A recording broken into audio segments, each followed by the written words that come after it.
ముందు ఈ సినిమా దర్శకులు యుగంధర్ గారికి, అలాగే ప్రొడ్యూసర్స్ మహేందర్ అండ్ రాజశేఖర్ గారికి, and Sai and Archana and music director, DOP, all టెక్నీషియన్స్కి ముందు కంగ్రాచులేషన్స్. క్రిస్మస్కు 5 సినిమాలు రిలీజ్ అయితే 5 సినిమాల్లో సక్సెస్గా నిలబడడం అంత ఈజీ కాదు. సో అలా సక్సెస్గా నిలబడినందుకు ముందు ఓల్డ్ టీమ్కి, నేను last 1 week actual out of town పోతే అన్ని సినిమాలు ఫాలో చేస్తూ ఉన్నాను, ఏది ఎలా ఉంది అని. దాంట్లో శంబాలకు 100% మార్క్స్ పడడం, మంచి అప్రిషియేషన్ రావడం, అలాగే సక్సెస్ఫుల్గా నిలబడడం హ్యాపీ థింగ్. ఎందుకంటే ఆదికి 25th ఫిలిం అంట. సో 25th ఫిలిం సక్సెస్ రావడం అనేది ఈజ్ ఎ గుడ్ థింగ్. పోతే కమ్బ్యాక్ అంటున్నావు, ఆయన సీనియర్ కాదు, ఇంకా జూనియర్. సీనియర్స్ సక్సెస్లో వెనకబడి వచ్చినప్పుడు వాళ్ళని కమ్బ్యాక్ అనాలి.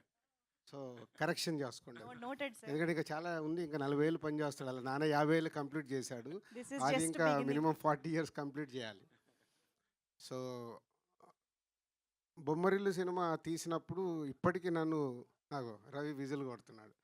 సో బొమ్మరిల్లు ఫాదర్ గురించి తీశారు అని చాలా ఫ్యామిలీస్లో 20 years బ్యాక్ తీసిన సినిమా చాలా చేంజెస్ తీసుకొచ్చింది. నిజంగా బొమ్మరిల్లు 2 తీయాల్సి వస్తే సాయి కుమార్ గారు ఆది వాళ్ళ స్టోరీ పెట్టి తీయాలి. అంటే ఒక కొడుకు గురించి, కొడుకు సక్సెస్ గురించి ఒక తండ్రి పడే తపన అది మామూలుది కాదు. సో దానికే సాయి కుమార్ గారు అంటే బ్యాక్ బోన్. అంటే కొడుకు యాక్ట్ చేస్తే ఆ సినిమాలో పనిచేసిన మీ అందరికీ బ్యాక్ బోన్ అయ్యాడు, కొడుకు ఒక్కడికి కాదు, సో హోల్ సినిమాకి. సో తనకున్న relations, is a nice man, అందరితో బాగుంటాడు. సాధారణంగా ఇండస్ట్రీలో అందరితో బాగుండడం కుదరదు, బట్ సాయి కుమార్ గారికి ఒక్కడికి చెల్లింది, అందరితో బాగుంటారు, అందరికి ఈజీగా యాక్సెస్ ఉంటుంది. సో అలాగే నాకు మార్నింగ్ చూస్తే బ్రేక్ఫాస్ట్ చేస్తున్న టింగ్ మన మెసేజ్ వచ్చింది.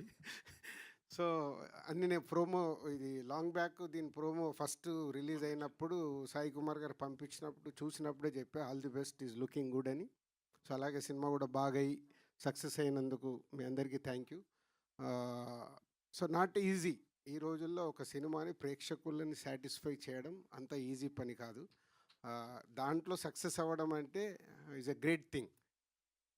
సో మీరు తీసిన కాంటెంటు అది ఆదికి కానీ మీ టెక్నీషియన్స్, ఆర్టిస్టులు అందరికీ ఉపయోగపడే సినిమా. ఎందుకంటే ఇక్కడ షీల్డ్ ఫంక్షన్ అనగానే చూస్తేనే తెలుస్తుంది, మొత్తం ఫోటో దిగుతుంటే అందరూ వచ్చి నిలబడిపోయారు. అంటే ఎంతోమంది ఆర్టిస్ట్ టెక్నీషియన్స్కి ఈ షీల్డ్ అనేది మీ సక్సెస్కు గుర్తు, లైఫ్ లాంగ్. నాకు ఇప్పటికీ దిల్ షీల్డ్ నా ఇంట్లో అలాగే పెట్టుకున్నాను. అంటే ఎన్నైనా రావచ్చు, సక్సెస్లు వస్తూ ఉంటాయి, బట్ ఆ మొదటి అందిన సక్సెస్ అది మామూలుది కాదు. అది ఎప్పుడు చూస్తుంటే ఒక సాటిస్ఫాక్షన్. నేను ప్రసాద్ ప్రివ్యూ థియేటర్కి వచ్చినప్పుడల్లా టైం ఉంటే అక్కడ ఉండే నా షీల్డ్స్ అన్నీ చూసుకుంటాను.